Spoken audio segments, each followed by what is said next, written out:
And now, the Commander-in-Chief is back. Freedom Friday with Carl Gallups, the Oval Office of Gulf Coast Talk Radio. Well, folks, we do want to welcome you to this Friday, December 16th edition of Freedom Friday with Carl Gallups. And, in fact, today, this is Brandon Gallups, and I will be hosting live in the studios today. We do have a very, very special show lined up for today. The last 24 or so hours news cycle has been absolutely incredible. The biggest of all being the press conference held last night at Maricopa County Sheriff's Office, headed up by Sheriff Joe Arpaio and Detective Mike Zullo, revealing their findings of a 5-year criminal investigation into the birth certificate of one Barack Hussein Obama.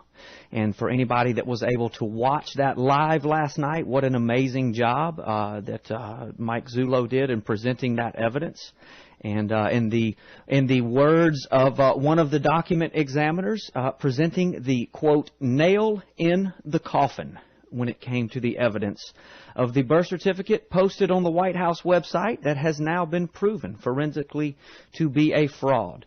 And so in just a few moments, we are actually going to be bringing on live for the entirety of the show today. For the full 2 hours, we will have with us via telephone Detective Mike Zullo, as well as the Commander-in-Chief of Gulf Coast Talk Radio, Carl Gallups. I'm going to be bringing both of them on live in just a moment. They'll be on for the full 2 hours. Folks, be paying attention because at some point during the show today, we will open the phone lines up to take your calls. You will be able to talk to Mike Zullo live. You'll be able to talk to Carl Gallups and ask them questions about the press conference that was held last night. And we will be discussing some things today that were not able to be discussed at the press conference last night, just because of time limitations, of course. They had to cut some things short, and we're not able to reveal everything, so we'll be getting into all that. And so we are going to waste no time in getting to the heart of the matter, folks. This is potentially the biggest issue that our country has ever faced. There has been a man commanding our military for 8 years, with his finger on the red button for 8 years, determining policy for 8 years, using the power in his own words of his pen and his telephone through the dictatorial orders of the executive orders that he has signed for 8 years. And the only document he has ever offered us to prove that he is eligible to be all of those things that I just said and many, many more has been proven 100% to be a fraud. So, Mike, Carl, are you guys on the line? Yeah, we're here, man. We are. How are you, Brandon? Man, I'm doing great. Mike, first of all, to you and the sheriff, man, what an excellent job last night at the press conference and bringing all of that information together, pulling that all together in a way that people could understand and just making it so plain. And we'll let you get into the details of that, Mike, for people who may not have been able to see that. This may be the first time that they're being able to hear that information presented live. But just my applause to you and the sheriff and the entire office there at Maricopa County Sheriff's Office for last night and the very professional job that you guys did. Well, thank you. You know, I'm glad we finally got to the bottom of it. I hope it has impact at some level. I don't know what that may be, but the truth is there, Brandon. I mean, we made it as plain as we could and cross-verified and verified every way you can think of. That's the document fraudulent copy of nothing. Yeah, absolutely. And for those, again, who this may be the first time that you're hearing this information presented, you weren't able to watch last night, you can go to the Freedom Friday Facebook page. We have links there to the entire press conference in its entirety. There's also a separate link there to the 9 points of fraud that just gets right to the meat of the fraud perpetrated on the birth certificate there. And for folks that don't know, Mike presented evidence last night. He had 2 different document examiners on 2 different continents with 2 different ways of examining this document, unbeknownst to each other, that both came to the same conclusion. So Mike, can you just kind of tell folks, elaborate on that a little bit for people who may be wondering, how did you come to this determination? How was this, how was this determination made? Well, you know, if you go back over the years, back in 2012, Sheriff and I held 2 different press conferences. Both of them, those findings still stand. We're not divorcing ourselves from those findings. However, the problem we were encountering is there could be plausible explanations due to specific computer gyrations, digital processing, that would have made it difficult, even if you were to present this in a courtroom scenario, for a jury to come to the criminal element of determination, which is beyond a reasonable doubt. Even though we knew what we had was fraudulent, we knew that we would never succeed there, and if we couldn't, nobody would ever take the matter serious. So we began to look at this, and I looked at it, and I just really believed I needed to find a way to look at this document absent of computerized anomalies, things that could be explained by copy machines or digital processes or Photoshop. I needed to find something different. And in the course of that, through process of elimination of a lot of different computer anomalies that could have occurred, I was able to, determine that the document itself was actually a cut and paste job. Back in 2011, when I had interviewed Jerry Corsi for the first time, I interviewed Jerry Corsi for 16 hours, and 14 of those 16, I didn't believe anything he was showing me. And not that it wasn't real. I just personally just wasn't buying it. But then he showed me a couple things on the Obama certificate. But then he showed me a document that he had acquired while he was in Hawaii. And that document, lo and behold, came to be the source document for 9 points of forgery on the Obama certificate. And back in 2011, I relieved Jerry Corsi of possession of that document, and we took it into our custody, and it's been there ever since. And I can only tell you at some point divine intervention took place, because this document, Barack Obama's document, because of the document that I'm telling you about, the Ani birth certificate, literally caused this Obama PDF file to collapse upon itself. Yeah. Once we figured out the keys, it was over. Yes, absolutely. And that's, last night you did such an amazing job of presenting the Ani birth certificate right next to the Obama birth certificate and the anomalies. And again, folks, you can go to the Freedom Friday Facebook page and you can watch these videos as Mike Zullo is presenting this information and showing you how very, very specific details off of this Ani birth certificate were removed from that birth certificate digitally and placed onto the birth certificate that still exists on the White House website. Certain angles and type prints that match up exactly. There's no mathematical equation that would allow for that to happen other than them being copied and pasted off of one document and onto another. And Mike, if I'm misspeaking in any way, please feel free to correct me in that. No, you're doing fine. You're doing fine.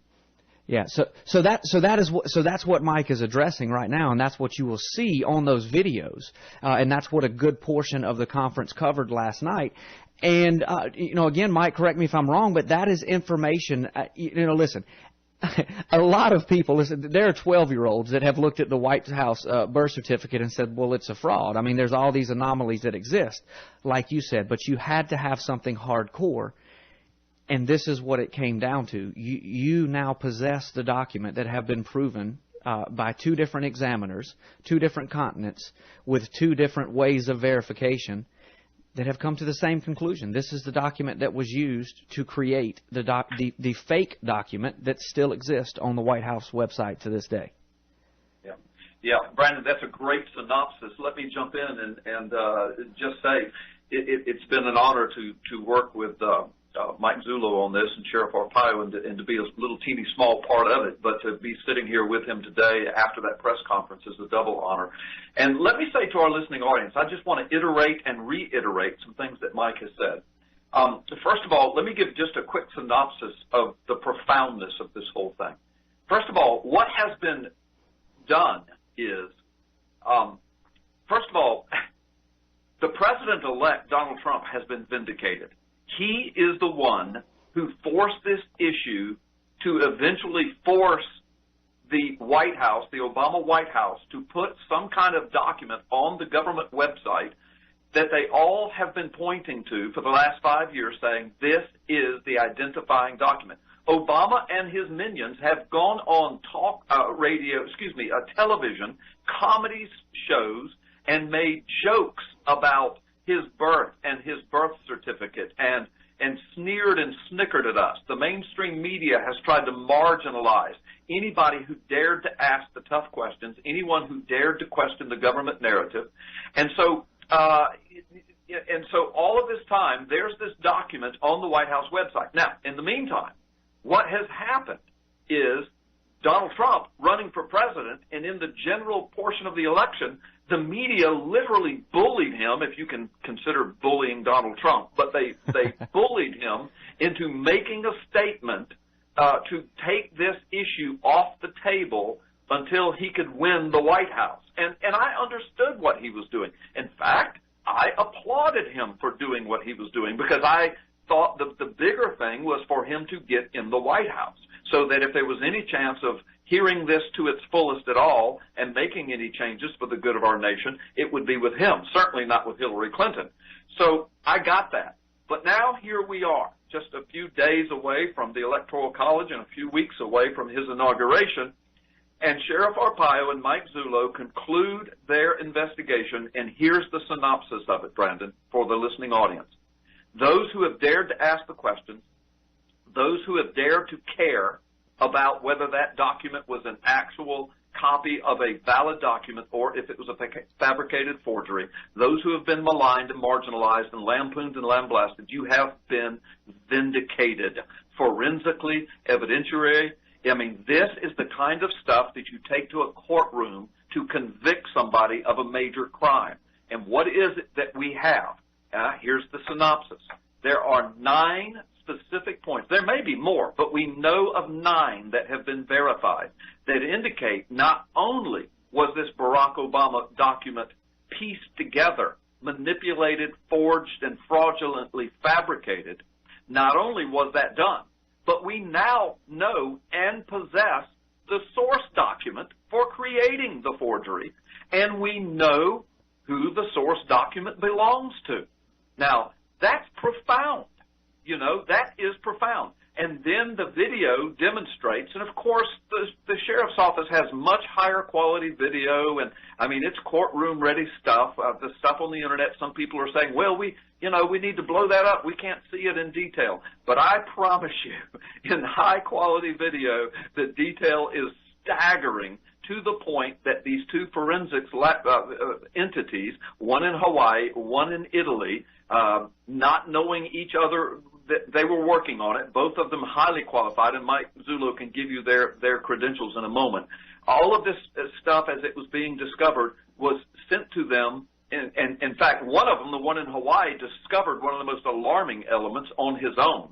And they came to the same conclusions, that this document, the Johanna Ani document that we now possess, is the document which was used to lift information off of it, transpose it onto whatever they were using to fabricate Barack Obama's documentation, and that's criminal. If I did that, Brandon, if I fabricated a birth certificate like that and went and got a job as a deputy sheriff, for example, or was elected to public office, I would be prosecuted for that. I would be put in jail for that. Right. So somebody's criminally liable for this. But this is huge, because now you have to ask, if since we know this was done, the question is, why? Why was it done? Why was the President of the United States? That's an excellent point. And guys, we're going to have to take a quick time out here and get this rolling. But we're going to stop right there and ask that question. Why? Why for 8 years would the man in the White House, as his only identifying document for us, the American people, why would he present something that is a 100% fake document? That's the question. Why? Well, folks, thank you and welcome back to Freedom Friday. Friday, December the 16th, a very special edition of Freedom Friday. This is Brandon Gallups hosting live in the studio today, and we have on the line with us together, we have Mike Zullo and Carl Gallups, and we have just been discussing the follow-up of the press conference last night, the Maricopa County Sheriff's Office, wherein Mike Zullo and Sheriff Joe Arpaio presented their findings from 5 years of criminal investigation into the only document ever offered by the man in the White House to prove his eligibility to do what he has done for the last 8 years. And when we ended the last segment, we asked a simple question. Why? Why in the world would Barack Obama allow the only document to verify his qualifications to be presented? Why would he allow that to be a fake document? Guys, go ahead. Yeah, well, thank you, Brandon. First of all, Brandon, thanks for sitting in for me today. Thank you for the privilege. I always love being here. Absolutely. And I think that you said something up front, and if you didn't, we'll say it now. A little later on in the show, we'll take phone calls and questions from people. Yes, absolutely. Yeah, and since this is just a quick segment, let's go ahead and speculate on why this was done. And then after that, when we come back from the break, we can get into some of the details of the forensics companies, their qualifications, and some of the amazing things that they found. Is that okay? That sounds like a perfect plan. We've got about 4 minutes in this segment, so yeah, let's get that done. Let me proffer my speculations, then I'll turn it over to Mike Zullo. The bottom line is this. We have now been vindicated. What we've been saying all along, not only do we know that this document is a forgery, a fake, a fabrication, but we know where it came from. We know the source document. We have the source document. We know who owns the source document. We've got it. And 2 forensic companies have proven that that's the source document for this pieced-together thing that Obama's administration put on the White House. Now, the question is why. I can only think of 3 reasons, and I've run this by law enforcement professionals. I've run it by legal professionals, attorneys, even judges that I know, and they all agree. These are the only 3 things that we can come up with. Why would they do this? Number one, they might have done it because they do have a birth certificate. He was born in the United States, but they just wanted to mess with the American public for 8 years. Well, the problem with that is that's a horrible way to be a president. And number 2, why would anybody commit a crime of that nature? And this is a crime, to just mess with the American public. So that doesn't really hold much water.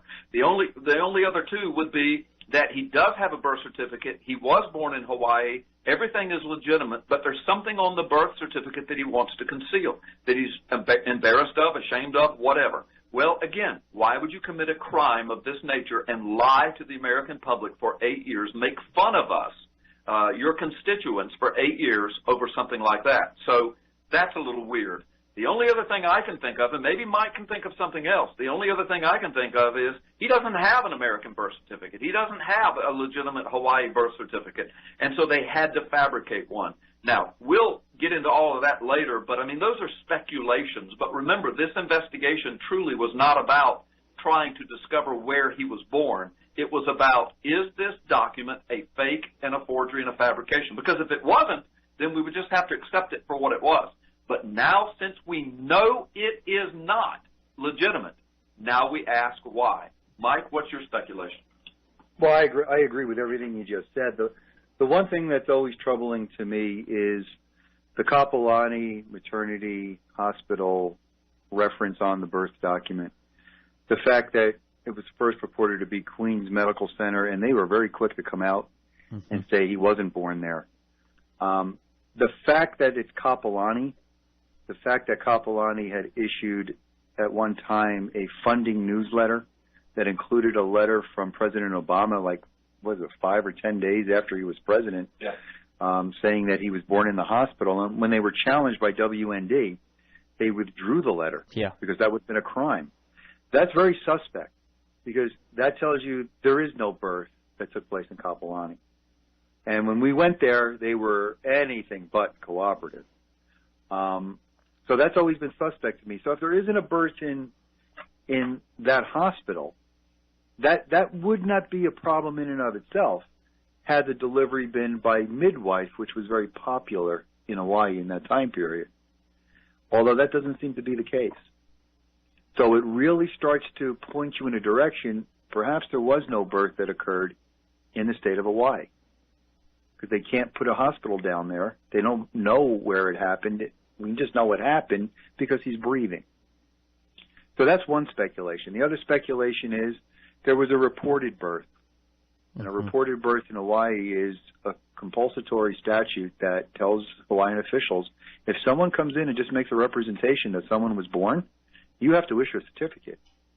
You just need at least a name and possibly a location and that decides where the certificate is registered and how the certificate is filed and what limited information is on it, and that could always be amended at a later time. Yeah, and Mike, you went into great detail in that in the press conference last night about how relatively easy it is to get a birth certificate in Hawaii, whether you were truly born there or not, and even the lax standards of the type of paper that the birth certificates are printed on. Guys, we're coming up against a hard break here, and we'll be back in a few moments. But, folks, we are here today, Freedom Friday, with a very special edition. Carl Gallups and Mike Zullo calling in live today after the press conference held last night by Sheriff Joe Arpaio.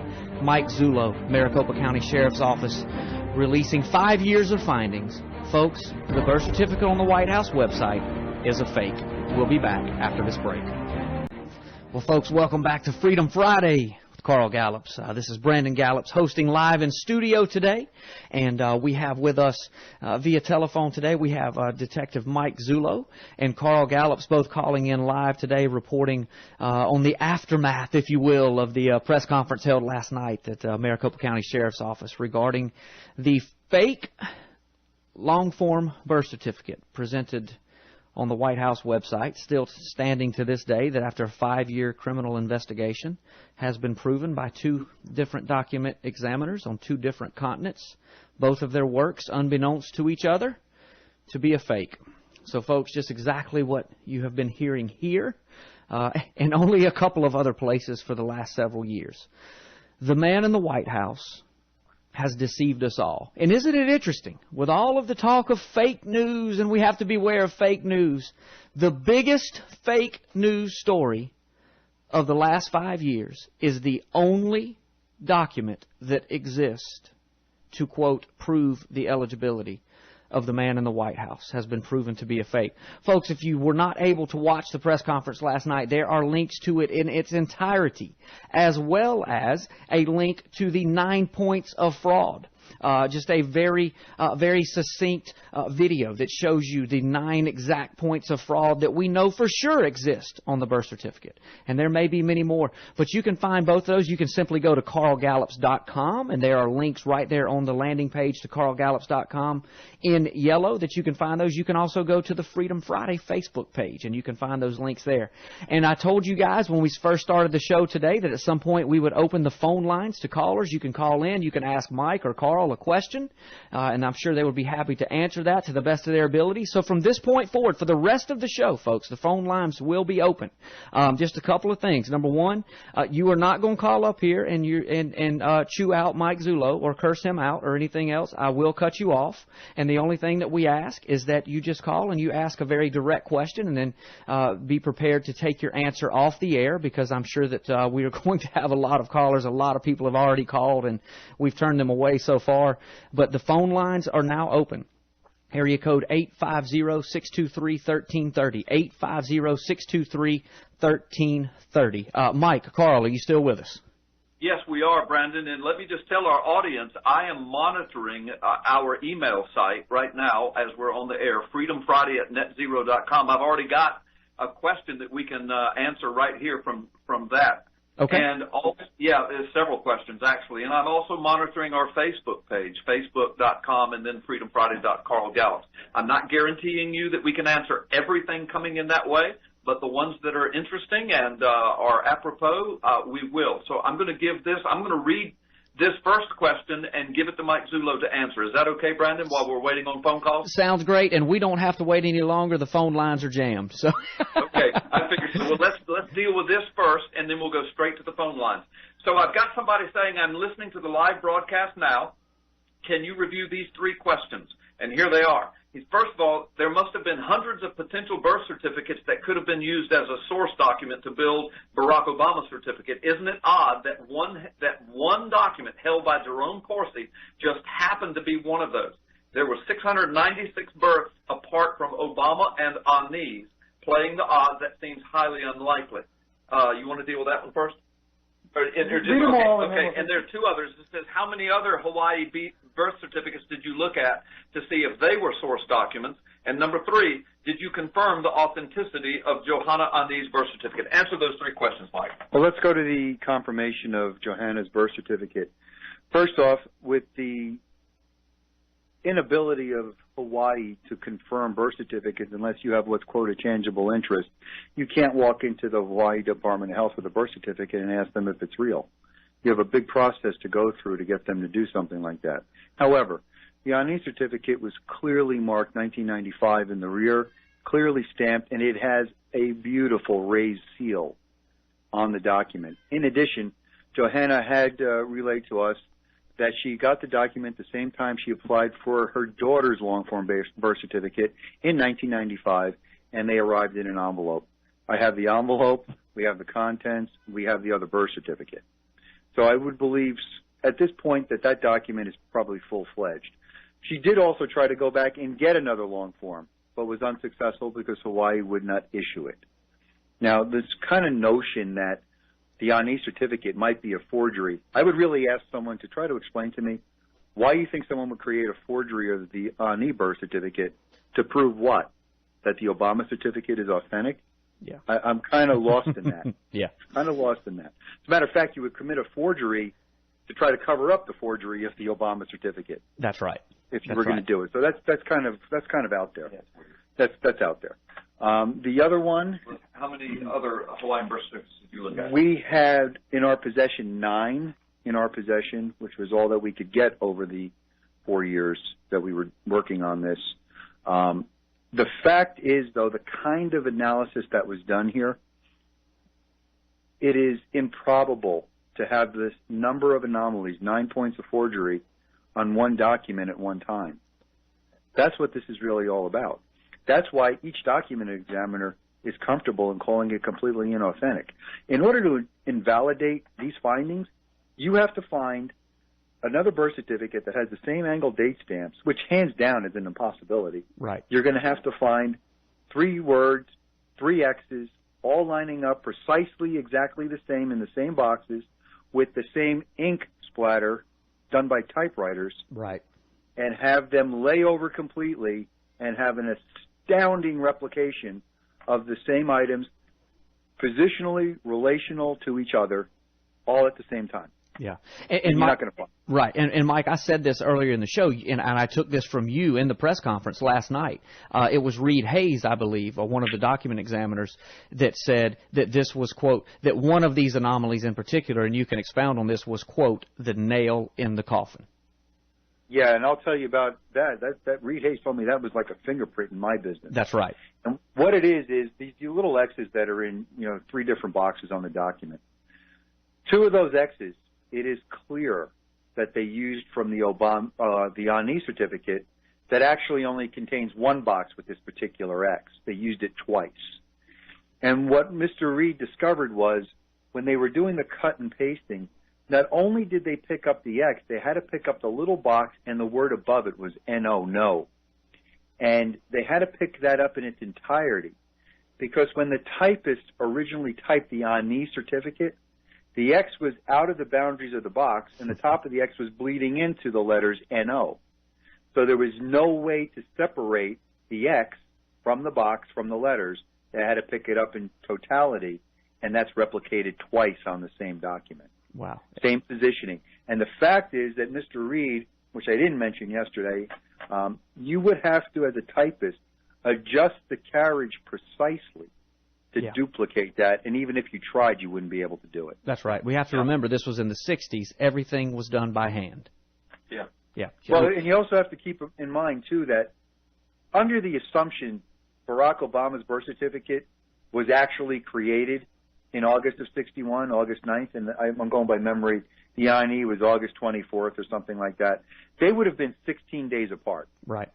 So it's impossible to have the same anomalies in the same place, the same juxtaposition to each other 16 days apart. And if we also want to look at it another way, the Johanna birth certificate was copied and released in 1995 by the Department of Health when they sent it to her for a fee of $10, I think it was. And the Barack Obama certificate was created in 2011. That's like 16 years apart. Yeah. Yeah. So you're not going to have these same anomalies no matter how you do it.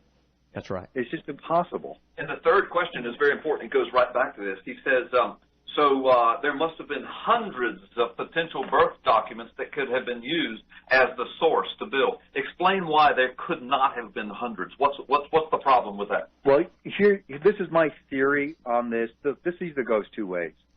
Johanna Ani may not have been forthcoming, and I'm not calling her a liar. She's still a person of interest, only because I can't corroborate the story that she's told us, and it may be actually factual, and it may just be one of those coincidences in the world that it happens to be the certificate. But here's why I don't think this coincidence is that far out of bounds. Given the fact that what was going on here is they needed to have a birth represented specifically at Kapolani Medical Center. Right. You are going to have to find in the same time period, and you have to be very tight in this time period, you're going to need certificates from Kapolani Medical Center because you need the exact same typeset. Right. In the same time period. Same time period. Make it look like it was done by the same typewriter. So you want a very small window. So now you're scouring through the book, if it's an inside job, the bound volume that's been secretly removed to a secure location of all 499 birth certificates.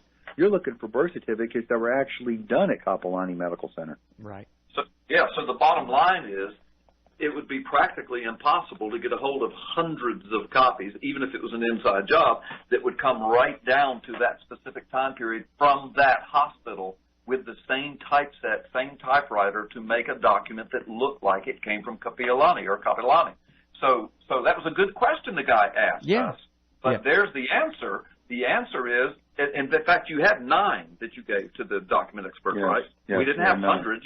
I don't think anybody could come up with hundreds that would meet that criteria. And you can bet the forger knew that. They had to have that criteria.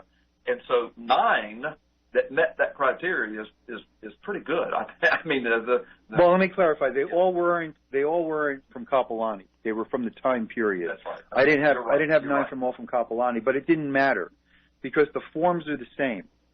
The templates are the same. So you have to work off of that information. Right. But the other point that you want to understand here is Reed Hayes also discovered something else, and I lightly touched on it, that the signature of Stanley Ann Dunham Obama, Reed Hayes believes, is not an original signature. And that's his expertise. That's his expertise. Yeah. And that's been taken from something else and pieced in. And here's the other thing. They needed a physician. They needed the signature of a physician. Now, I don't believe that the Ani certificate is, quote, the template. Not like they scanned it in and erased everything over. I don't know that they did that, but it's the guide that they were using. And I think that's evident because when you pick up the X and you pick up the 3 other words and you laid it on the document relationally exactly the same, and then you went back and picked up another X, you're basically copying something from something else. And I just don't believe that it was, quote, the scanned-in template. I don't think that's what it was. But, however, I could be wrong on that. Yeah. But there was going to be other documents that had other pieces of information that they resorted to, and they pulled it over. Yeah. This is a cut-and-paste job. There's no two ways about it. That's why it doesn't break out correctly when you scan it. Guys, listen, we're going to do one phone call before we go to break, and I've got Jason on line 4. Jason, you're on Freedom Friday. What's your question very quickly, and then we're going to give you the answer off air. Just quickly, first, Mike Zullo, thank you so much for what you've done, and to Sheriff Arpaio, you guys are patriots. You guys are awesome. Thank you so much. You got our prayers. The other question is, there was references and things that were said about universe-shattering information and another investigation. I assume what we heard yesterday has no part of that, and will we hear about that in the future? Thank you. Jason, thank you for that. Question. Did we lose Mike and Carl? We did. Okay. All right. Brandon. Yeah. Okay. Yes, y'all are back. Yes, but we didn't hear the question, so if you could repeat the question, Mike will answer it. No problem. The question is that in the past we have heard Mike and you both referenced that there was universe-shattering information, and the question was simply that the caller said that he assumed that was probably another investigation and that wasn't the information that was released last night. Well, he's partially correct. As the sheriff noted in his concluding statements, why we didn't take questions. There was other information developed, and I want to put everybody's mind at ease. The universe-shattering information that I referred to did not have anything to do with where Mr. Obama was born or whether he was natural born. That wasn't it. However, this was developed in a subsequent investigation, and a lot of that material has already been turned over to federal authorities, so we can't comment on it. But I want to stress something, and this is what I really want people to understand.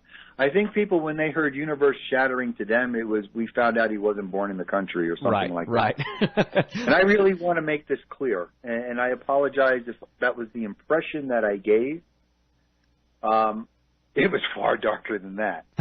But what I want you to understand is I kind of think this is right up there. The significance of what we released yesterday is astonishing. Yeah. This is proof beyond the pale. It's shocking. It's shocking. And I'm going to tell you, and I've been doing this thing for 5 years, when we found this, I don't want to tell you what came out of my mouth. I was completely blown away. I did not believe it myself. So this is a big revelation, and I think people need to kind of get on board and understand this. Yeah. You have just seen what 2 forensics examiners have described as the source document to commit the biggest fraud in American history. That's exactly right. Yeah, we have. I think it's pretty big. Yeah. And so let me jump in here, Brandon, and just say that that because of that, I mean, see, people have said, you know, in reaction to this, said, "Oh, well, we've known the document was fake all along." No, you didn't. Right. Criminal evidence, yes. You might have guessed it. You might have felt like it. You might have even had some experience in examining documents, and you looked at it and you said, oh, this is fake. Okay, but you didn't have the ability to put together a courtroom-ready case with evidence that is secured and testified to by forensic examiners that have credentials to testify in courts around the world and that train law enforcement.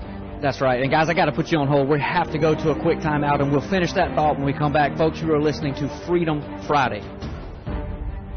Well, folks, welcome back to Freedom Friday, top of the second hour here, getting ready to get going. I want to welcome you back. And, I want to give some statistics real quick. Last night at the press conference held at Maricopa County Sheriff's Office, on Sheriff Joe Arpaio's Facebook page, there were 1,052,000 viewers. I talked to some friends of mine over at InfoWars today, and they were streaming live also, and their live stream had over 250,000 viewers. WorldNet Daily has had a headline article up all day today.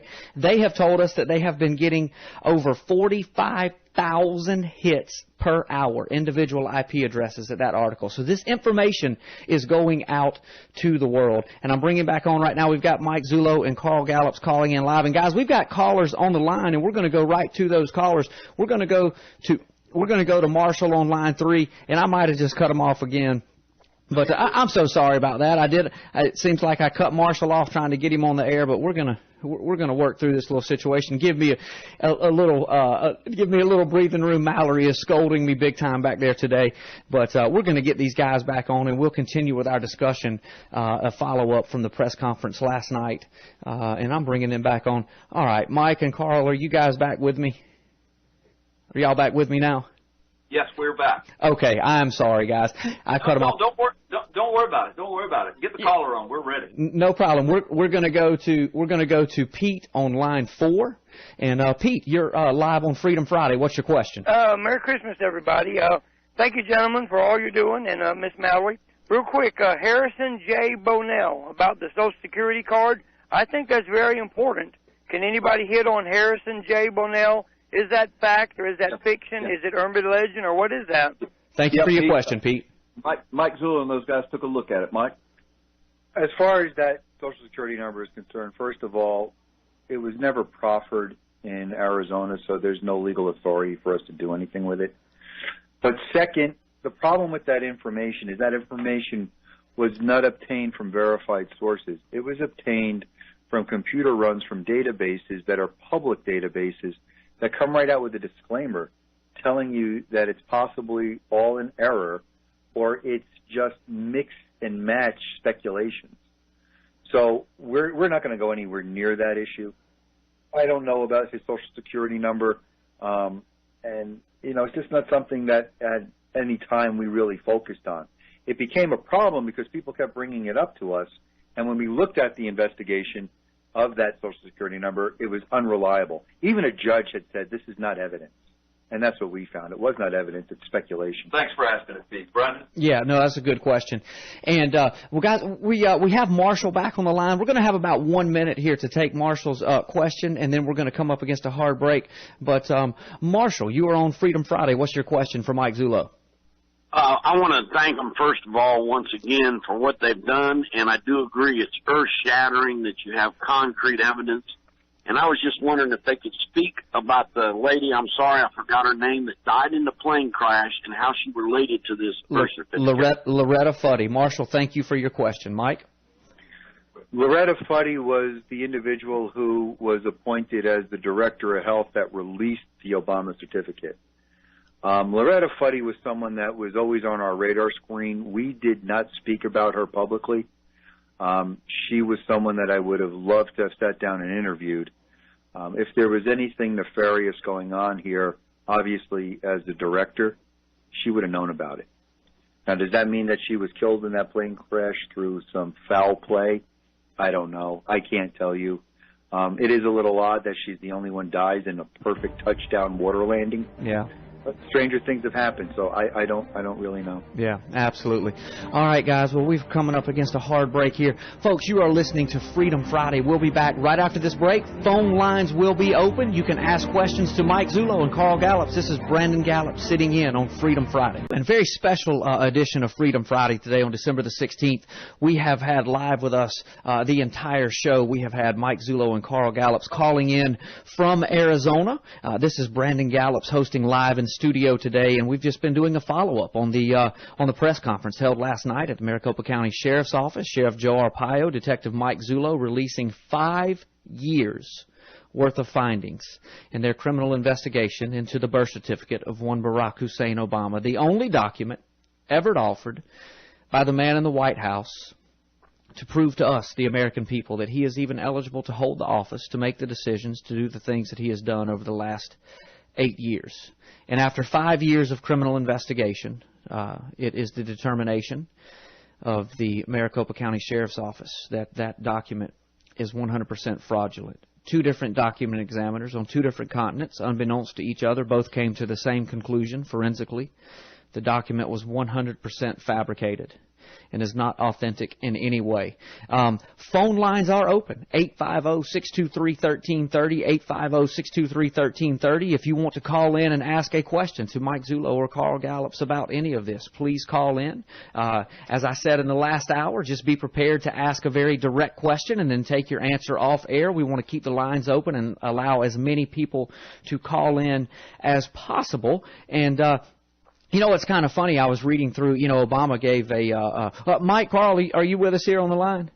Yes, we are, and I've got some email questions we can get to, but you go ahead. Great. Well, listen, I just was looking at some of the headlines here on Drudge, and, Obama gave his supposedly his last press conference today before he leaves office, and the very top headline on Drudge in red is this: drama in the press room.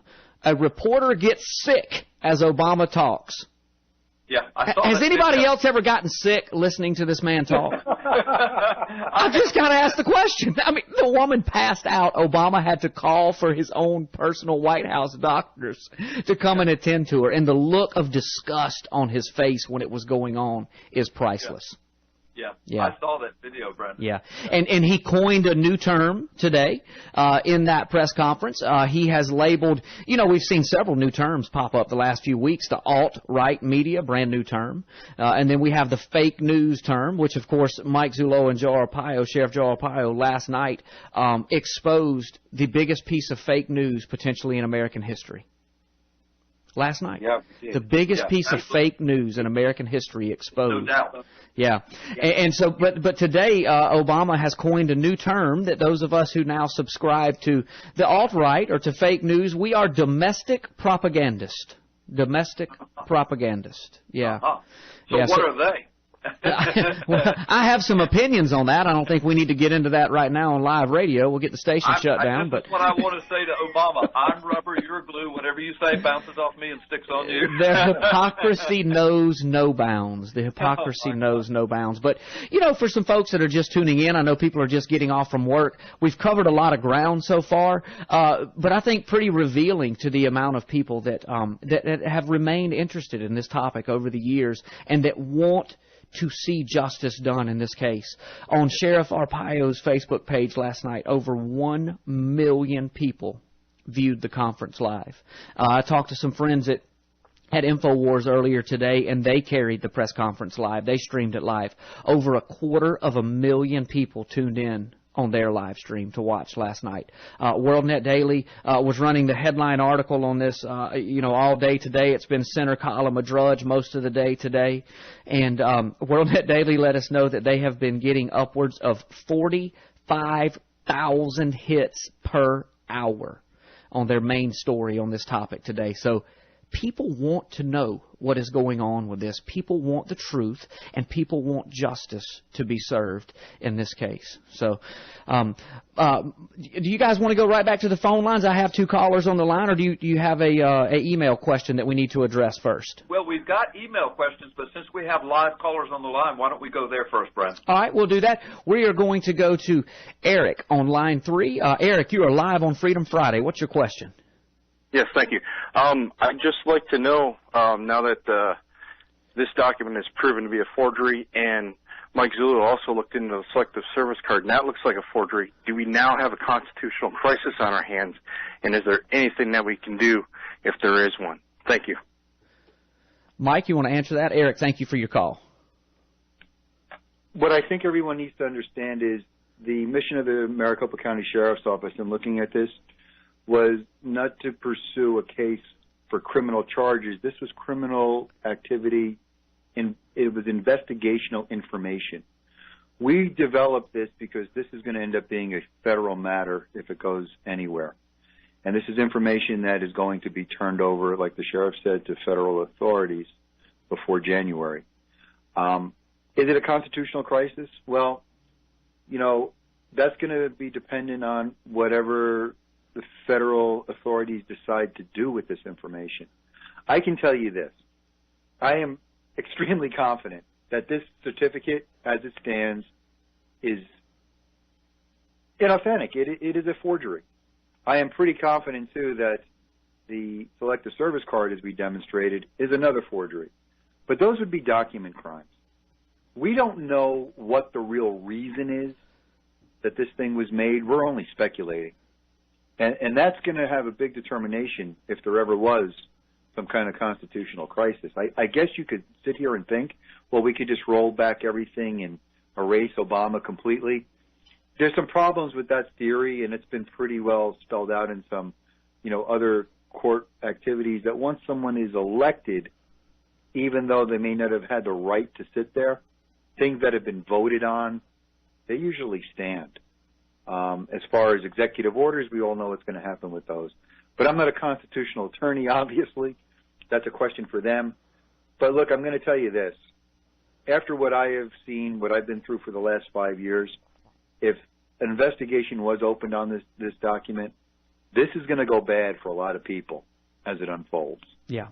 This is bad. Yeah. Make no mistake about it.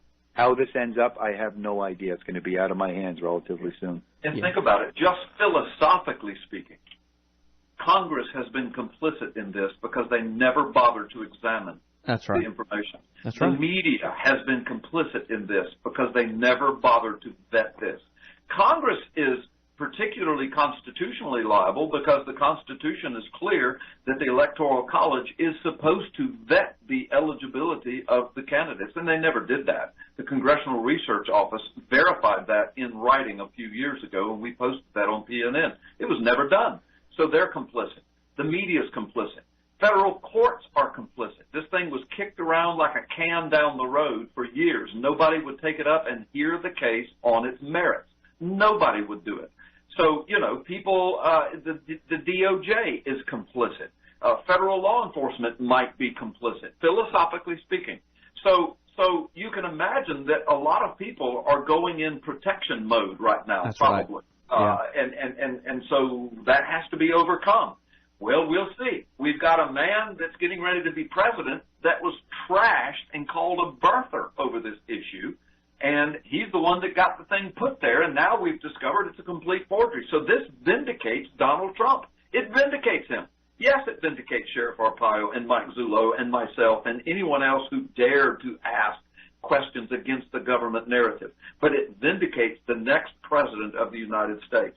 There will be a new DOJ. There will be a new FBI, if you will. There will be a new attitude in Congress. There will be new judges on the courts and a new Supreme Court. There might even be a new media emerging out of this. The mainstream media is becoming irrelevant. Yes. People like WND and Drudge and Breitbart and InfoWars and, PNN, and they're becoming more and more the media that people turn to. So we'll see. Sheriff Arpaio said last night, that he's hoping that Congress will pick this up. He's going to press for it, and that there will be investigations done. And more information that was discovered during this whole process has already been turned over to appropriate authorities. So I don't think this story is over. It may be. We've seen stranger things, but I really don't think this story is over yet. Yeah, no, I would agree, and I hope it's not. And I would remind that last caller and everybody listening right now, and Mike, you can speak to this, but the sheriff was very clear last night, and Mike, you were clear last night and have been clear today. The information presented last night, and in the sheriff's words, other sensitive information is being turned over to federal authorities. So if nothing is done, then it is the responsibility of we the people to then hold those federal authorities, being Congress, being the FBI and the powers that be, to hold them responsible. Well, how do we do that? Well, we're going to have congressional elections again in 2 more years. There's a very easy way to do it. So yeah, absolutely. And Mike, I know you wanted to address that, maybe a little more in depth, the fact that this information is being handed over to higher authorities. Well, it is, and it's the sheriff's plan to hand it over to Congress. That's where we want it to go. Look, you have to go back in time and kind of understand that, I have to tell you, there's some things that happen only by divine intervention as far as this document is concerned. I could tell you that if the timing was different and we had come up with this information 2 years ago, it would have went absolutely nowhere. Yeah. Nowhere. There would have been no place to turn it over to. Yeah. Could you imagine trying to give it to Eric Holder or Loretta Lynch? Yeah. That was the problem we had in the beginning. Right. Or James Comey. You want to give it to James Comey? Yeah. I mean, where are we going with it? Where could we go with it? And, we tried to go to Congress. Carl was there. He made an appointment happen. The only congressperson that was forthright with me was Michelle Bachmann. When she told me, they all know there's something wrong with it, but John Boehner will never allow it to come forward. Yeah. Yeah. And that's disheartening. But, you said something that was very interesting. The time to push for this, and we'll have to figure that out in the next few weeks, but the time to push for this is going to be when there's a new Congress in session. Yeah. And it needs to be we the people. That's right. Don't wait for them not to act. You have to push them to act. Force them to act. That's right. And that's what the sheriff is. And I'll tell you, look, I'm the person that lost 5 years out of their life in this. But I'm going to tell you, what I really want to see is I want to see legislation that this never happens again. Yes. Yeah. Never happens again. Yeah. The American people should not be subjected to this kind of fraud and this kind of deception. Yeah. No, you're exactly right. And guys, we're getting ready to have to take another break here. But Mike, you are exactly right that it is our responsibility as the people to force Congress, to force our elected officials to make this an issue. And I hope that if we have learned one thing through this last election cycle, it is the power of we the people through the alt-right and through our fake news outlets of Facebook and the Internet and YouTube and other sites. It is the responsibility of we the people to further press this issue. You're listening to Freedom Friday. We'll be right back after this break. Well, folks, welcome back to Freedom Friday. Gulf Coast Talk Radio. This is Brandon Gallups filling in today for Carl Gallups, and we have had on the phone lines live all day today for the entirety of the show. We have had Mike Zullo and Carl Gallups calling in from Phoenix, Arizona, where last night was held the final press conference, if you will, on 5 years of investigative work by the Maricopa County Sheriff's Office, Sheriff Joe Arpaio, Detective Mike Zullo, and the cold case posse into the Obama birth certificate. We've been covering that the entire show. Phone lines are open, 850-623-1330. We are taking your calls and questions from Mike Zullo and Carl Gallups, and we are going to go straight back to the phone lines right now, and we are going to go to Billy on line 4. Billy, what's your question? Hey, guys. You kind of touched on this earlier. With our corrupt government and corrupt judiciary, how in the world does anything ever happen to this? Just like with Hillary Clinton and other politicians, these people are completely untouchable. Even local attorneys are untouchable. I mean, I know a personal case where one local attorney has had several drunk driving cases, and they all get thrown out. So, I mean, we can't do anything with these people, and just wanted you guys to comment on that and see if you think this will go anywhere.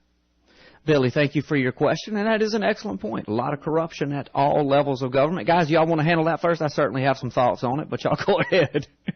Well, you know, I have to tell you, I understand his frustration. Yeah. You know, we faced it for the last 5 years with this. There was just no place to take it. You know, I could only hope and pray that something changes, you know, as time, you know, moves on. Look, let's be real. If we even turn this over to Congress and they take it, they're not going to do anything with this for a while, even right. if they ever do anything with it. It's going to take some time. But, you know, this is where it comes back to the we the people. You got to start voting people out. You know, you have to change the playing field. You know, the one thing that they're proposing there is term limits. I think that's really a good thing because obviously we see what's happened in the swamp. But Congress can do something with this. Congress can actually do something with this. And if you get the right person to head up the DOJ, something can happen here. Yeah. Is it going to happen? I don't know. But right. And I think, Mike, I think a lot of people are hopeful that under a Trump administration with a Attorney General Jeff Sessions, who is a law and order Constitution guy, that maybe something will be done about this. And listen, I agree wholeheartedly with you and the sheriff that, you know, the bottom line is at this point, let's make sure it never happens again. Yeah. And, Brandon, let me just weigh in and say that's the main thing we want right now. Oh, I know there are people out there saying, well, the main thing I want is Obama in jail. Yeah, me too. That's probably not going to happen. I mean, it's just well, then I want somebody else in jail. I know. Well, it may come to somebody, you know, being finger on them and they wind up in prison, who knows. But what we're doing is vindicating Donald Trump, vindicating everybody that's ever asked the questions, vindicating the marginalization and the trashing that's happened to the sheriff's office and everybody who's said, you know, something's wrong with this. And now we've proven it. Now we've proven it. It's ready to go to courtroom. So it's a new day. We're going to have a new president, a new DOJ, new everything, and we are hoping and praying and pushing and prodding that somebody in authority, DOJ, Congress, FBI, would at least pick up this evidence, this concrete, in-stone evidence that this is a fraud. Because the question is, why? Why did they do it? And the answers are not good. Somebody needs to look at this. So they'll investigate the air pressure of footballs. They'll investigate steroid use by baseball players, but they won't investigate this under a Trump presidency? Yeah. I have a feeling something else is going to happen to this. I really do. I thought that line by the sheriff last night was brilliant about that Congress would investigate underinflated footballs, referencing Deflategate, you know, with Tom Brady and the New England Patriots, but they won't address a matter that goes to the heart of our country, of our existence, to our Constitution, to our founding documents, and to the constitutional republic that we supposedly still are. All right, we still got callers on the line, guys. We are going to go to Dennis on line 3. Dennis, you're on Freedom Friday. What's your question? Hey, how you doing? Do you think the mainstream media have ramped up their fake news talk because they knew you were about to expose this birth certificate? Dennis, excellent question, and we have speculated here on that some on Freedom Friday the last several weeks, but Mike, Carl, either one of you guys want to handle that? I have to tell you, it was amazing to me that all of a sudden, out of nowhere, there's a press conference after we're done with this releasing of information. I thought the same thing, Mike. Yeah. Yeah, come on. You kind of look at that. But I could go the other side. It was nice of Donald Trump to postpone his press conference so he wouldn't hinder ours. Yeah. So I do kind of agree that, yeah, I do know they do that. And I'll share this with you. There were times that Carl and we were kind of testing this theory that our phones were being monitored. And a couple times in private conversations, we threw out phony dates about when we were releasing information. And within 24 to 48 hours of us doing that fictitiously on the phone, we would see MSNBC, CNN, or Fox News do hit pieces on the birth issue out of the blue. Yeah, yeah. So, wait a minute. You mean Fox News was complicit in that too, Mike? Yeah, Bill O'Reilly's good on that. Oh, my goodness gracious. But Glenn Beck probably never did anything like that. Wow, yeah. No. I mean, we go down the line of people who have really – see, that's the thing. They're complicit in this. I'm not saying criminally complicit. I'm just saying just philosophically and idiotically complicit in this. And so, they have to resist this. What Sheriff Arpaio and Mike Zullo presented yesterday is earth-shattering, concrete, foundational courtroom evidence that you could convict a murder suspect on if you had this kind of DNA evidence, if you will. This is huge, and it makes these guys look horrible. So, of course, they're going to push back on it. They almost have to survive. Yeah. And I want to say this again because I said it going out to break, but if we learned anything in this last election cycle, it is the power of we the people, the power of, yes, the alternative media, of the, quote, fake news. Because we are the ones that pushed the whole agenda in this election cycle. And, we had many conversations before this press conference leading up to it that if we could get these headlines into WorldNet Daily, into Drudge, into InfoWars, into Breitbart, then we would reach more people than if the entire mainstream media showed up and covered it. And guess what? It has happened. So there you go. Well, guys, we're coming up against a hard break here, and we're going to return in just a few minutes, and we're going to continue our conversation with Mike Zullo and Carl Gallups and the conclusion of the results of a 5-year criminal investigation into the birth certificate of Barack Obama, in which it has been concluded by 2 different document examiners on 2 different continents to be a fraud. You are listening to Freedom Friday. Well, folks, welcome back to Freedom Friday on this beautiful Friday afternoon here along the Gulf Coast. It is Friday, December the 16th. We have had a very special show today. For the entirety of today's show, we have been joined via telephone by Detective Mike Zullo and Carl Gallups, your normal host here on Freedom Friday. This is Brandon Gallups filling in today, and I just want to say thank you for the privilege and honor of allowing me to sit in this seat today and to do this service today here on Freedom Friday. And we just want to let folks know the phone lines are open. We are discussing the findings presented last night by Detective Mike Zullo, Sheriff Joe Arpaio, into the Obama birth certificate case. They presented those findings last night via press conference from the Maricopa County Sheriff's Office. We've just been discussing the follow-up on that today, the fallout. We've been taking phone calls, and the phone lines are still open, 850-623-1330, and we're going to go right back to the phone lines. We are going to go to Bradley. Bradley, man, you've been holding a long time, brother. Welcome to Freedom Friday, and what is your question? Well, thank you, and I want to first praise Sheriff Joe and Lieutenant Mike Zullo for their tireless efforts getting to the bottom of the birth certificate issue.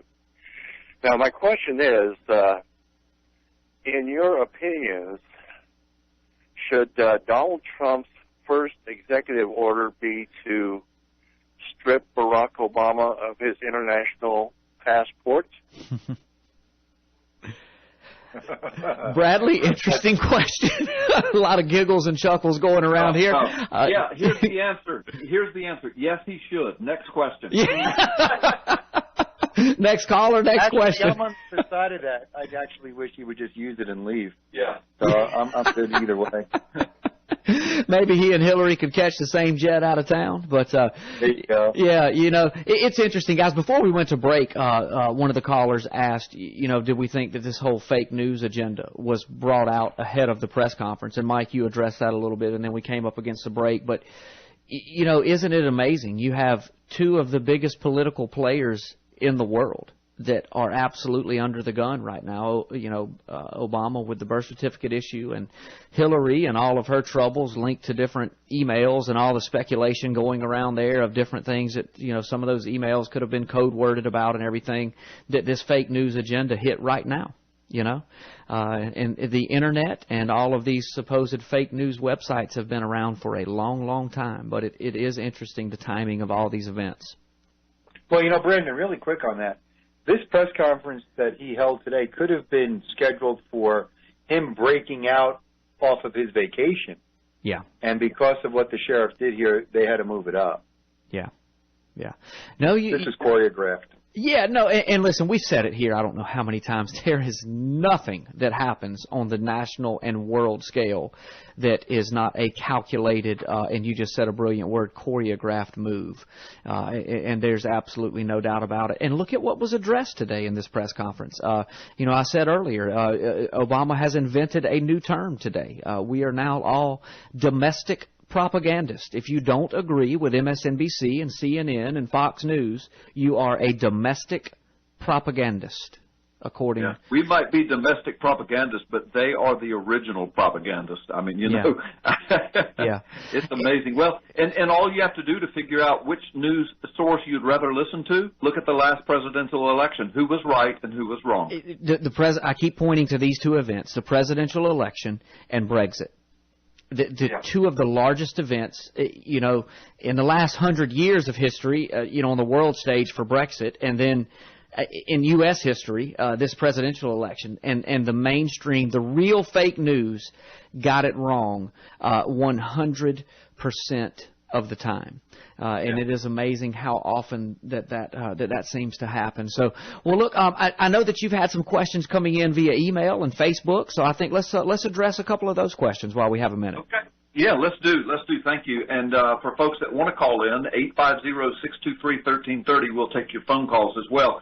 But yeah, Mike, this is for you. This comes in from Texas, I believe. The question is, can you explain Jerome Corsi's involvement in the investigation, and how did he find the source document? Because people, if you're just tuning in, that was the purpose of this news conference, was to show that not only do we know Obama's birth certificate is a fraud and a forgery and a fabrication, but we now know the source document that was used to fabricate it. We know the name on the source document is Johanna Ani from Hawaii. Her birth certificate was used. It was used. And two forensic document experts from two continents using two different methods came to the same conclusions. Neither one of them knew the other was working on it. It is a fabrication, and Johanna Ani's document was used. So this question is, how did Jerome Corsi get involved in this, and how did he just happen to find the source document? Mike? Well, Jerome Corsi's involvement started actually in the very beginning when the surprise Tea Party folk came to the sheriff and asked him to look into it. They suggested that we contact Jerome Corsi, and in fact, they flew Jerome Corsi in to meet with us. Jerome Corsi was compiling information for his book when he challenged, where is the birth certificate? So Jerome Corsi had a lot of information. Now, Jerome Corsi's information was just that, information. It wasn't vetted by any law enforcement source, so we collected that as information. The only piece of evidence that was really turned over was that hard copy birth certificate of Johanna Ani. The way Corsi got it was he was going to Hawaii after the release of the Obama certificate, and through a mutual acquaintance, arrangements were made to show Jerome Corsi the Ani certificate by Miss Ani herself. Now, I'll grant you that struck me as suspicious, and that's what prompted me to really look deeper into the Ani certificate, was the fact that it was proffered up to Jerome Corsi. So the jury's still out on me whether that was the only time that document was ever released. Could it have been released years earlier at the request of somebody over in Hawaii? Absolutely. I mean, I just don't know that, and that's why I say it's only two ways this is going to go. If her story is real, that she never lost her birth certificate and never had one out of her sight and was always locked up, then they were getting this information from inside the Department of Health. If not, maybe she gave her certificate to somebody who took it and utilized it. We just don't know at this point. Yeah. Yeah, so that answers that question. And then the other one, where we have been asked by several people, well, certainly there must have been hundreds of documents, Mike, that would that you could have gotten a hold of, but instead you had 8 or 9 documents. On these documents was one of them. How come you didn't have a box full of Hawaii birth certificates to work from? Well, the short answer is we're not the Department of Health. They would have had a box full because they have access to every one of them. You have to understand, we had to literally find these by going out on the street and trying to find people that would give us their certificates. Right. So it wasn't an easy task. And I don't remember the exact count. I could be off by 500 here, but it was either, 700, 800 births a year or 1,400 births a year in Hawaii at that time. It's a very small number. So you're talking, let's just say it was 1,200 to call it even. You're talking about 100 births, 100 certificates generated every month. Out of that, you have to find the ones that are out of Kapolani. Maybe it's 30. I mean, Kapolani at that point in time was only a 50-bed facility. So when you got the whole state only producing 100 births, how many were coming out of Honolulu at that time? There were other hospitals in Honolulu. So look, those answers I can't tell you. But the reason why we don't have hundreds is we had to acquire these by contacting people. And the people aren't just going to give you their birth certificate. They don't even care if you are the police. They're just not going to give them to you. So we didn't have that luxury. I wish I did, because I'm sure my forensics team in Italy would have had this a million times more probable it's inauthentic. You're not going to reproduce it. So going after these kind of, numbers games, I understand. The only number game you have to know is there's 9 points of forgery here, and it needs to look exactly like that, and you got to go find another birth certificate to match it. Yeah. And it ain't only the Ani. I mean, the Ani is the only one that's going to do it. Yeah. And Mike, I think it's important to mention also, you made this point last night, you guys were not necessarily welcomed with open arms by the Department of Health in Hawaii. No, we weren't welcomed with arms, actually. I told you earlier, they called the police on us trying to get us out of there. And we're the police.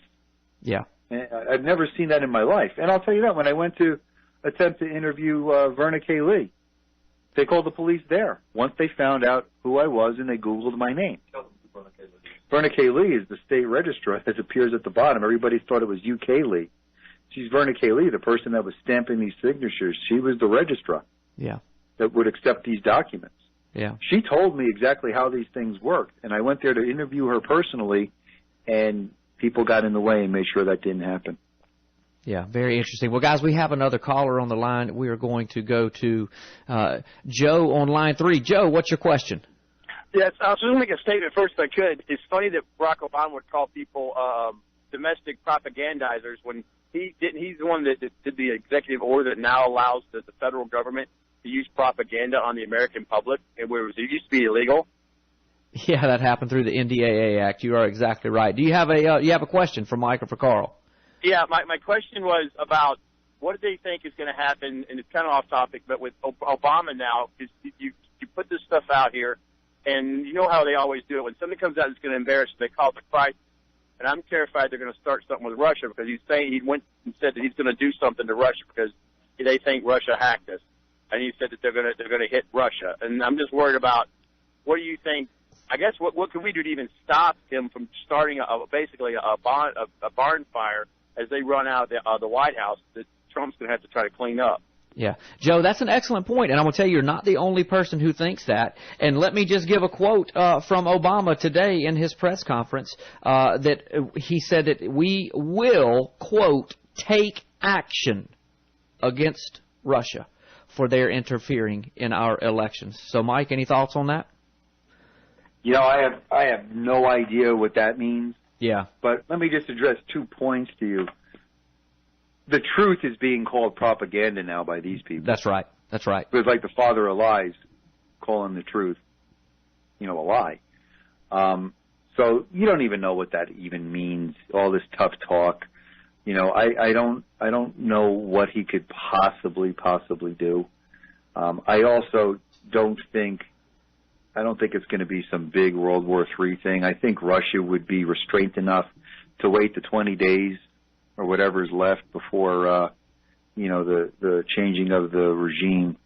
So I don't really have an answer. I don't have a crystal ball. Carl, you have a thought on that? Yeah, no, I don't. But Brandon, you mentioned how disturbing that word was about take action. Yeah. Well, I heard the word, because I was listening to most of it, I heard him say, we will retaliate. That's a much stronger word, and I just Googled it, and as a matter of fact, the first 2 or 3 things that came up, including Bing.com News, which is pretty heavy, mainstream, they quote him as saying, Obama says that he will, Barack Obama says the United States will retaliate against Russian hacking. Retaliate. That's words of war, I guess. Again, I'm not a legal expert here on what words can be used to start a war, but I don't mind telling you, when I heard those words today come out of his mouth, I was taken back. So there's no telling. We've watched this guy for 8 years. I'm not hoping for the best. I'm not hoping for the worst. I'm not trying to predict the worst. I'm praying for the best. I'm just praying these next couple of weeks go by, we can get Donald Trump in office and we can move forward. But listen, Mike and I knew when this press conference was going to be held, we knew there would be all kinds of, this is spiritual, there would be all kinds of demonic roadblocks coming our way. There would be all kinds of psychological and philosophical and even legal roadblocks coming our way, as well as mainstream media, and we're watching it all unfold right now. No, we are. I say it kind of jokingly, but I wonder when the headline is going to hit that the Russians went to Hawaii and removed the original birth certificate from record, and then Vladimir Putin instructed his hackers to hack into the White House system, create the document, and then post it on the White House website. Brandon, let me tell you something. Let me tell you something what I'm very concerned about. I can't believe I'm going to say what I'm going to say. Russia's getting a bad rap. I don't think they did it. Yeah. I think it was our own folks. I think it's our own NSA. Yeah. I think people in our own government have had enough. They know what's been going on here. Let's face it. What was the, big obstacles that Russia put in here? What, the truth about Hillary Clinton and her emails? Yeah. It was the truth. The truth these people hate. I don't think Russia did that. And I know for a fact, Bill Binney was one of the individuals in another investigation that I had the privilege of meeting. He's one of the people that developed the harvesting software that the government uses to harvest mass amounts of information. And even he thinks it was our own folks. Yeah. Those were patriots. Well, Mike, just to your point, and then we're going to have to take a break, guys, but to your point, the state of Georgia, their elections officials say that it was our own people that tried to hack into their election system during the election. And that's why I think the big Russian cover is coming now. Yeah. No, absolutely. I think that's why we're seeing this forced into the mainstream right now. And we are going to take a break, folks. This will be our last break. We'll be back with the last segment of the day. You have been listening to Freedom Friday. Brandon Gallups hosting today. We've had on the phone with us the entire show Mike Zullo and Carl Gallups from Phoenix, Arizona. We'll be right back after these messages. Well, folks, welcome back to Freedom Friday. This is Brandon Gallups. I've been filling in today in studio, and we have had for the entire 2 hours today, we have had Detective Mike Zullo and Carl Gallups calling in from Phoenix, Arizona, doing a follow-up for the press conference that was held there last night, releasing 5 years' worth of findings into the birth certificate offered on the White House website of Barack Obama. And after 5 years, it has been proven forensically, 2 different document examiners on 2 different continents, operating totally unbeknownst to each other, using 2 different methods of technology in their forensic examination, both coming to the same conclusion. The only document ever offered to we the people proving that Barack Hussein Obama is eligible to be president is a fraud. There you have it, folks. You want universe-shattering information? I don't think that it gets much deeper than that, folks. We have been handed the biggest piece of fake news that ever existed for the last 5 years, and so Before we go back to the phone lines, and we do have another caller on the line, I want to tell people that tomorrow night at Hickory Hammock Baptist Church, for our local listening audience, Hickory Hammock Baptist Church, which our normal host here, Carl Gallups, is the pastor there, they will be offering tomorrow night, absolutely free to the community, a Bethlehem Live event. They have a full-scale setup of the town of Bethlehem built on their property there, and you can come and walk through and enjoy the sights and sounds just as it would have seemed those years ago in the town of Bethlehem as we celebrate this amazing time of year and the birth of our Lord and Savior Jesus Christ. And that is available to the community tomorrow night from 5 to 9 p.m. at Hickory Hammock Baptist Church on Hickory Hammock Road in Milton, Florida, absolutely free to the community. So I encourage folks to come out and be a part of that. It is an amazing event. That's tomorrow night, Hickory Hammock Baptist Church from 5 to 9 p.m., Bethlehem Live. And we're going to bring Mike and Carl back on, and we are going to go to our last caller of the day. We're going to go to Tim. Tim, you're on Freedom Friday. What's your question, man? Yes, sir. As one of the wee little people, I was working as a graphic artist for a newspaper when this document dropped. I've waited with bated breath and been very vocal about what I saw right off as complications or forgery items. At every turn, this has been blocked, mimicked, made fun of. What do you plan to do if it's just the same old action? If Donald Trump doesn't pick it up and doesn't do anything about it? I mean, you've been so focused on this for the last 5 years of your life. Will you try to gather other sheriffs, or will that, I mean, how will you react? Tim, that's an excellent question. Mike, you want to address that? Yeah, I think that's a really good question. I am going to do what we need to do now to get it into the hands of Congress. But I think at this juncture, I think we need to change the focus of that question. And I'm going to ask, what are you prepared to do? Yeah. Because I've invested the 5 years, and I've got the evidence, and I can prove it. But it's not a fight that I can take on by myself and give another 5 years to. This is going to take the American people to demand this. Yeah. That's what it's going to take. No, you're right, Mike. Just going there and asking, that isn't going to do it.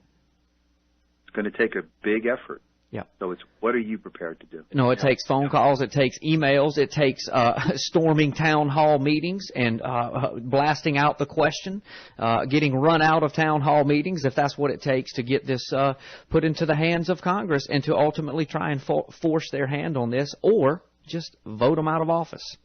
Brandon, let me remind our listeners very quickly. I know we're running out of time. Go to carlgallups.com, carlgallups.com. Get a podcast of this show tomorrow. Also, there are 2 links in yellow. One of them is a link to the entire press conference, 1 hour long. The other one is to a 7-minute video that shows you the 9 points of fraud lifted from the ANI document. It is tremendous. Go to carlgallups.com. And then I want to say to our audience, you have been vindicated. Just as Mike Zullo and I have been promising you for years, this day was coming. You have been vindicated regardless of who does what with it from this point forward. You were right all along. That birth certificate is a fraud.